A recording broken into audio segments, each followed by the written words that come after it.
অপেক্ষা মাত্র কয়েক ঘন্টা, তারপরে চেপে নামবে বৃষ্টি। রিমাল ঝড়ের পর মেঘ ও রোদের খেলার মধ্যে বেশ ব্যবসা গরম পড়েছে। অস্বস্তিকর অনুভূতির কারণে জনজীবনে বেশ ভোগান্তি বেড়েছে। তবে আবহাওয়া অফিস বলছে আগামী 3 দিন উপমহাদেশের 8 বিভাগে টানা বৃষ্টি হবে। কোথাও মাঝারি আবার কোথাও ভারী বৃষ্টি হবে বলে জানিয়েছে আবহাওয়া দপ্তর। আজ রবিবার 2 জুন সকাল 9টায় দেওয়া আবহাওয়ার পূর্বাভাসে বলা হয়েছে লঘুচাপের বর্ধিতাংশ পশ্চিমবঙ্গ থেকে বাংলাদেশের দক্ষিণ পশ্চিমাঞ্চল হয়ে উত্তর পশ্চিম বঙ্গোপসাগর পর্যন্ত বিস্তৃত রয়েছে। দক্ষিণ পশ্চিম মৌসুমী বায়ু ঢাকা, বরিশাল, চট্টগ্রাম, সিলেট, ময়মনসিংহ, রংপুর এবং রাজশাহী বিভাগ পর্যন্ত অগ্রসর রয়েছে।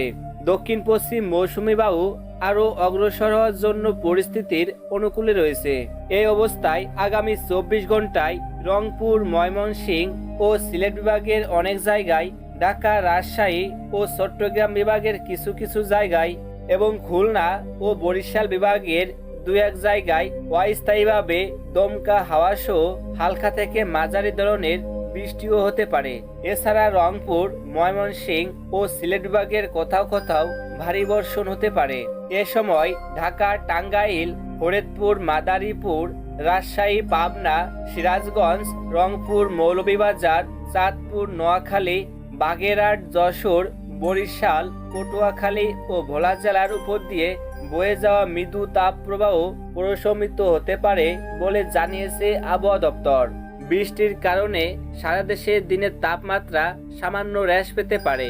এদিকে সোমবার 3 জুন সন্ধ্যা থেকে পরবর্তী 48 ঘন্টায় রংপুর, ময়মনসিংহ ও সিলেট বিভাগের অধিকাংশ জায়গায়, ঢাকা ও রাজশাহী বিভাগের অনেক জায়গায় এবং খুলনা, বরিশাল ও চট্টগ্রাম বিভাগের 2-1 জায়গায় অস্থায়ীভাবে দমকা হাওয়া সহ হালকা থেকে মাঝারি ধরনের বৃষ্টি ও বজ্রসহ বৃষ্টি হতে পারে।